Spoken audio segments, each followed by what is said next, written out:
가격에서만 이죠. 혜택이 정말 대폭 상승이 됐습니다. 네, 안녕하세요. 오너스 경영연구소의 조팀장입니다. 오늘 정초훈 세무사님 모시고요. 세법 개정안 관련해서 얘기를 나눠보려고 합니다. 아무래도 7월 달에 세법 개정안 발표가 있고 나서 많은 이슈가 좀 되고 있는데요. 그래서 저희가 모든 것들을 다루기에는 조금 시간적인 제한이 있어서 7가지로 좀 추려봤습니다. 대표적인 7가지 중에서 자유롭게 좀 나눠보면 좋을 것 같은데요. 첫 번째로 많은 이슈 중에 하나죠. 가업승계. 가업승계에 따른 세부담이 완화됐다고 하는데 네. 그 부분 좀 설명해 주시면 좋을 것 같아요. 네, 아직 많은 대표님들께서 익숙하진 않으실 수 있어요. 이제 가업승계 증여세 과세 특례라는 거는요, 이제 18세 이상 거주자가 60세 이상의 부모로부터 가업승계를 목적으로 주식 등을 증여받는 경우에 이제 적용되던 특례가 있었습니다. 뭐 업력에 따라서 뭐 10년 이상 300억까지 뭐 이런 식으로 세분화된 규정이 있어서 중소기업들을 이어받으시는 대표님들한테는 정말 중요한 특례 제도였는데요. 이 혜택이 정말 대폭 상승이 됐습니다. 세 가지 상승이 됐는데요. 첫 번째, 세율 구간이 완화가 됐습니다. 기존에 60억 원에서 이제 300억까지도 이 10% 증여세율 적용을 받던 것이요. 이제 그 부분도 10%로 저율 과세를 되게 됐거든요. 한 240억 정도의 10% 차이라고 하면 단위 계산만도 23억이죠. 세율 구간이 이렇게 낮아졌다는 점, 그리고 두 번째로 연부연납 기간도 5년에서 20년까지 4배가 뛰었습니다. 20년 동안 나눠서 내실 수가 있는 거죠. 그리고 세 번째로 저희 이 가업승계 제도는 사후관리 제도가 5년간 있었거든요. 5년간 사후관리 제도를 있으면서 업종 변경을 할 수 있는 범위가 따로 있었는데요. 그게 표준산업분류표상 중분류 내에서만 변경이 가능했던 게 대분류 내로 변경하는 것도 가능해졌습니다. 이게 얼마나 큰 혜택이냐면요. 표준산업분류표상에 조금 예를 들면 숙박 및 음식점업이 대분류거든요. 그럼 제가 음식점업을 하다 숙박업으로 바뀌더라도 대분류 내에서 바뀌는 거라 그대로 사후관리 요건을 충족하게 되는 겁니다. 네네네네. 이게 물론 대분류 종류에 따라서 차이가 큰 경우도 있고 좀 적은 경우도 있지만요. 어쨌든 엄청난 혜택인 건 맞습니다. 훨씬 자유로워졌다 이렇게 조금 받아들여도 되겠네요. 네, 맞아요. 너무 좋습니다. 또 연부연납도 20년까지도 가능하니까 어떤 부담적인 부분에서도 굉장히 완화됐다 네, 좀 맞습니다. 느낄 수 있는데요. 그리고 이제 두 번째로 직무발명금 비과세 한도가 상향됐다고 들었어요. 사실 이거 많이 활용하시는 것 중에 하나인데 맞아요. 그 부분도 설명해 주시면 좋을 것 같아요. 일단 요건 대표님들께 사실 상향이 돼서도 나쁘게 바뀌었다라고 하는 게 맞을 것 같아요. 왜냐면 기존에 이제 발명진흥법에 따른 직무발명으로 받는 보상금으로서 이제 종업원, 교직원, 또 학생한테 지급하는 직무발명 보상금은 연 500만 원 이하까지는 비과세가 적용이 됐었는데요. 이때 대표이사님도 사실 적용 대상이었거든요. 물론 실제 직무와 관련 있고 뭐 진짜 대표이사님께서 이걸 발명했고 이런 입증 자료는 충분히 갖고 계셔야 됐겠지만 비과세 적용을 받으실 수 있었는데 이번에 이 비과세 한도를 500만 원에서 700만 원으로 상향을 하면서요. 조세와 피해 방지를 위해서 사업자, 개인 사업자인 경우는 그 개인 사업주와 그 친족 관계 있는 자는 제외. 그리고 법인 사업자인 경우는 해당 법인의 지배주주와 그 특수관계 있는 자는 비과세 제외로 규정이 아예 바뀌었습니다. 네, 아무래도 이제 한도가 늘어나니까 좀 혜택은 있지만 네. 또 안 좋은 점 중에 하나가 이제 대표와 관련된 분들은 좀 적용받기가 어렵다라는 거. 맞습니다. 이거 대표님께서 적용받으시는 분들이 꽤 많은 걸로 제가 알고 있거든요. 네. 근데 이제 조금 안 좋게 바뀐 거긴 합니다. 그런 장단점이 있다라는 거 기억해 주시면 좋을 것 같고요. 그리고 이제 세 번째, 네. 그 전통시장, 문화비, 네. 이런 기업 업무 추진비 어떤 송금 산입에 대한 어떤 한도가 좀 확대됐다. 네. 네, 사실 아직 대표님들께서 기업 업무 추진비라는 단어가 낯설 거예요. 너무 낯설어요. 네, 접대비입니다. 접대비. 네. 저희가 알고 있는 접대비를 이제 기업 업무 추진비로 이름을 바꿨는데요. 기존에 이제 기본 한도 이제 일반 기업은 1,200만 원, 또 중소기업은 3,600만 원에 수익금의 기준 추가 한도 이렇게 접대비 한도가 구성이 되었었는데요. 전통시장에서 지출하는 기업 업무 추진비에 대해서는 한도의 10%를 추가 송금 산입을 할 수 있도록 해줬습니다. 근데 사실 이게 실효성이 얼마나 될지 거래처에 선물 보내서 전통시장에서 살지에 대해서 약간 의문이 그렇죠. 있긴 합니다. 그래서 사실은 이제 소상공인분들 같은 경우에는 전통시장을 좀 확대하기 위해서 활성화하기 위해서 정부에서도 많이 노력을 하고 있는데 그 중에 아마 하나인 것 같아요. 맞습니다.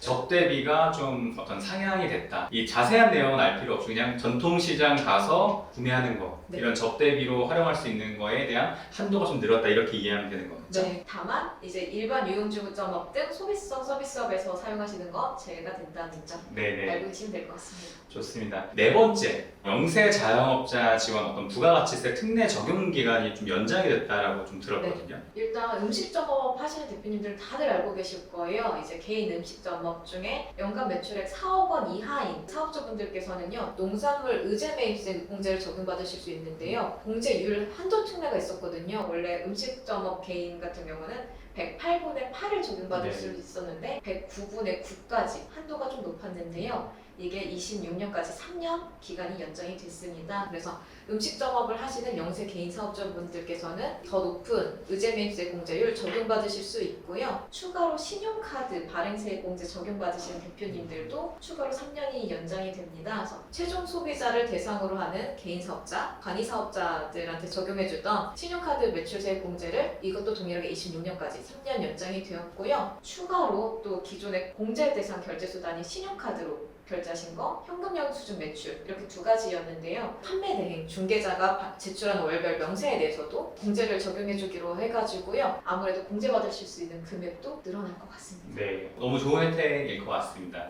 다섯 번째가 제가 신혼이라 그런지 저도 눈이 가는 것 중에 하나인데요. 이 혼인에 따른 증여재산 공제가 신설이 됐다고 들었어요. 아무래도 신혼부부 말이 많았잖아요. 맞아요. 그래서 이 부분도 좀 자세하게 설명 한번 해주시면 좋을 것 같아요. 저는 안타깝게 이게 기간이 지났는데요.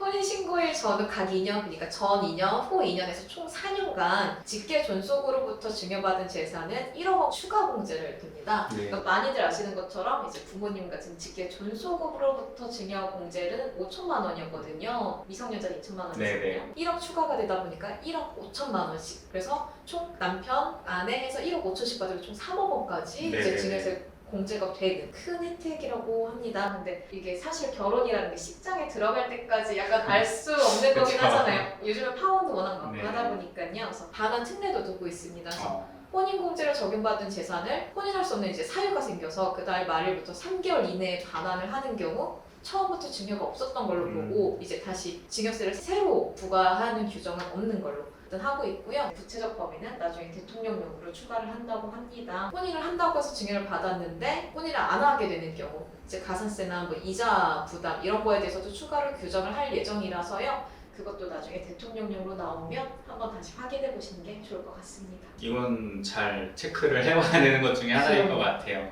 여섯 번째로는 이제 현금 영수증 의무 발급 대상 업종이 좀 확대됐다고 좀 들었거든요. 네, 맞아요. 이제 국세청에서 매년 현금 영수증 의무 발급 대상 업종을 확대하는데요. 기존의 125개 업종에서 이제 13개 업종이 추가가 되고 1개 업종이 정정이 됐습니다. 현금 영수증 의무 발행 업종이 중요한 이유는요. 이 현금 영수증 의무 발행 업종은 건당 거래 금액 10만 원 이상 현금 매출에 대해서는요. 고객이 요구하지 않아도 현금 영수증을 무조건 발행을 해주셔야 돼요.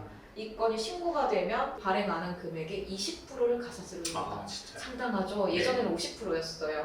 얼마 전에도 문제가 있었는데요. 어쨌든 요즘에는 파파라치, 색파라치 이런 것들이 많기 때문에 현금 영수증 의무 발행 대상 업종에 새로 들어오시는 대표님들께서 꼭 신경을 써주셔야 됩니다. 일단 주요하게 말씀드리자면 여행 사업, 수영장 운영업, 그리고 기타 스포츠 시설 운영업, 앰뷸런스 서비스업, 그리고 애완동물 장류 서비스업 등이 추가되었기 때문에요. 이제 새로 들어오시는 대표님들 매년 한 번씩 체크해 보시면 좋을 것 같아요. 네네네. 아무래도 이제 또 가게 들어가면 이제 사장님 입장에서는 현금 받는 게 좀 좋다 보니까 그런 것들이 있는데 좀 주의하셔가지고 현금 영수증 좀 의무 발급하시는 거를 습관화하시는 걸 권장드리겠습니다. 그래서 마지막으로는요, 좀 일곱 번째 농업회사 법인 같은 경우에는 법인세 감면 대상 소득을 좀 합리화 해주겠다라고 하는데 용어가 조금 어렵긴 한데요. 네. 조금 풀어서 설명해 주시면 좋을 것 같아요. 네, 제 거래처 중에서도 사실 꽤 있거든요. 농업회사 법인이라고 해서 요건을 맞춰서 설립한 네. 농업회사 법인 같은 경우는 법인세를 감면해주는 요건이 있습니다.